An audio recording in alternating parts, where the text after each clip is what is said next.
কোদালটা কইরে কোদালটা একটু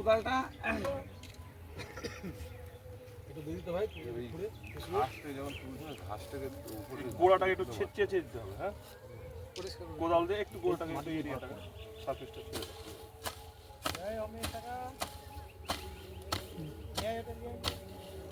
বিশ্বজিৎ, কটা দিন একটু জল ফল দিতে হবে ভাই। হ্যাঁ, তাহলে গাছগুলো বর্ষা হলে তো আবার কোনো অসুবিধা হবে না। তবুও একটু দেখে নিতে হবে। হ্যাঁ, ধীরে দিতে হবে। ছাগল আছে তো এলাকায়, হয়তো ছেড়ে ধীরে যায় ভালো হবে।